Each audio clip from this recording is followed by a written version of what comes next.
What's up, you guys? This is Adam Gillespie with Rancid and Sweaty Calves coming at you with yet another video. And it seems as though Britain is getting dumber than I thought it ever possibly could, which is saying something since they managed to go 0-1 against a bunch of farmers with pitchforks and torches back in 1776 during something I like to call America's Revolution. British government reportedly believes that radicalization into the far right can occur from reading Tolkien, C.S. Lewis, Aldous Huxley, and George Orwell. Those are incredibly famous authors who had major impacts on storytelling, fiction, and nonfiction throughout history. A new report from author Douglas Murray details the British government reportedly believes radicalization into the far right can occur from reading a number of authors, including Tolkien, C.S. Lewis, Aldous Huxley, and George Orwell. Writing in The Spectator, author Douglas Murray revealed he viewed a number of documents from the United Kingdom's Research, Information and Communications Unit, the RICU, that show the agency is now attempting to address right-wing extremism, which really just means something that doesn't conform to governmental oppression. One of the documents he viewed contained a reading list of historical texts which produce red flags to the RICU. According to Murray, this list includes Thomas Hobbes' Leviathan, John Locke's two treatises of government, and Edmund Burke's reflection on the Revolution in France. He also noted contained select works by Thomas Carlyle and Adam Smith. Murray goes on to claim elsewhere, RICU warns that radicalization could occur from books by authors including C.S. Lewis, J.R.R. Tolkien, Aldous Huxley, and Joseph Conrad.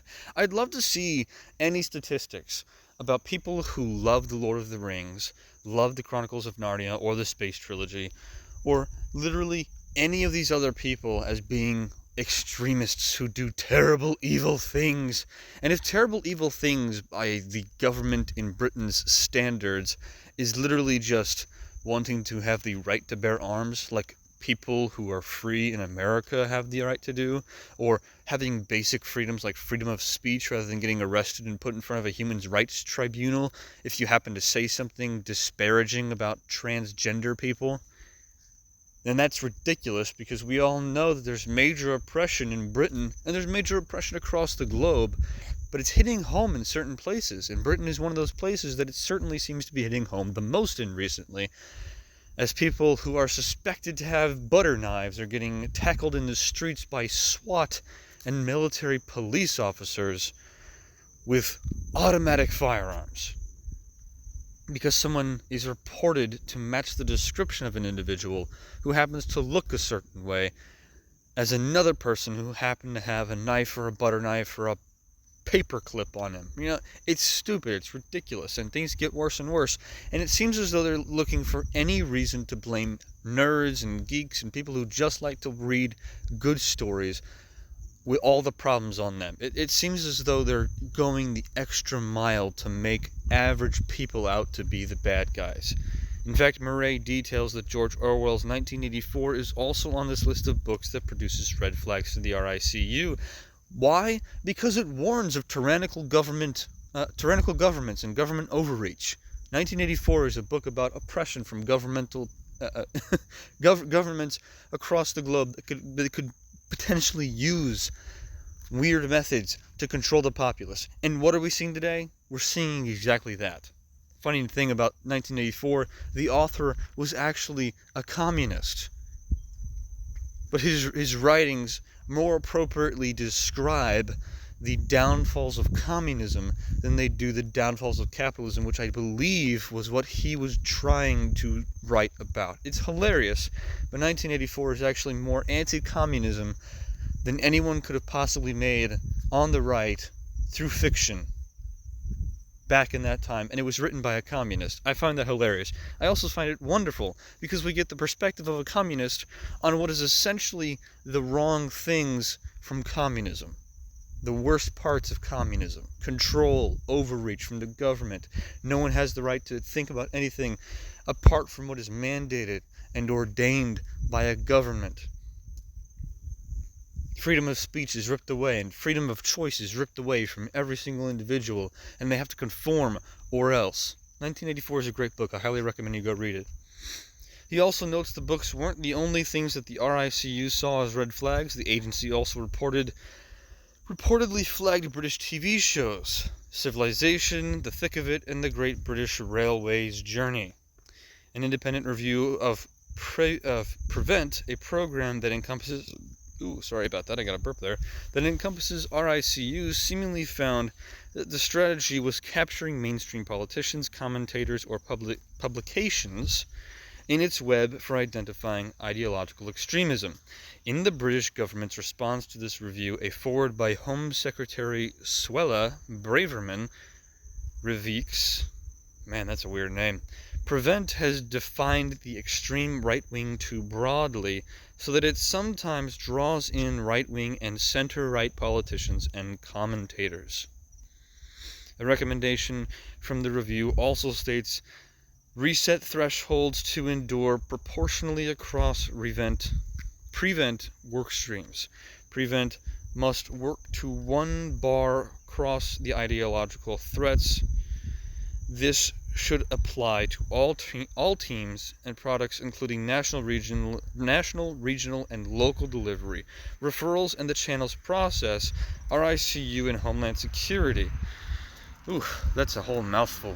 Analysis and insight products, training and prevent funding, counter-narrative work via civil society organizations, and other funded projects. Man, that is just so much there. It continued, the bar should not be set so high as to only include concerns related to the most established terrorist organizations, nor so low as to capture mainstream politicians, commentators, or publications. Prevent duty guidance should be amended to clarify this new standard, and you know it'll only be clarified so long as they can actually use it against the average, mildly center-left, conservative-esque thinking individual that exists in Britain. Anyone who happens to think outside of the mainstream is going to get this product, this establishment from the government used against them. The full might of the government is going to be coming down on people who like to read Tolkien. The full might of the British government is going to be coming down on people who happen to have read 1984 during a couple of assignments in school back in 1992. People who have read books that are about fictional storytelling, that tell about heroism and a journey of great peril, will be put behind bars, according to this garbage, because it happens to be a red flag on the RICU from Britain. I'm telling you, man, the world gets stupider and stupider as we go along, and Britain is getting way too tyrannical for me to ever consider going there. It's a shame that they would legitimately turn on the greatest author that ever came out of that country, out of their own country. Man, Tolkien could see the way that his government is run today. He'd be rolling over in his grave. Of course, he'd have to stop spinning from the desecration of his works in order to actually see what's going on, and then he'd roll over twice as fast. World's going to hell in a handbasket, folks. What can I say? Things only get worse before they get better. But things will eventually get better. It's a pendulum. It swings both ways. And right now we're swinging towards hell, but eventually we'll start swinging towards heaven. Stay safe, stay vigilant, stay diligent in what you're doing. Fight back against these tyrannical authorities that think that they can put thoughts in your head by supporting people who actually care about you and actually want to see you have success. Oh man, sorry, dry throat. I hope you guys enjoyed this video. If you did, make sure to leave a like, comment down below your thoughts, share this video out there with your friends, and subscribe if you haven't already. And if you're watching this on YouTube, click that bell notification icon so you don't miss a single video that I upload. If you're watching this on Rumble, click whatever button you need to click so that you can save me in your preferreds. I hope you guys have a great day and a great rest of the week.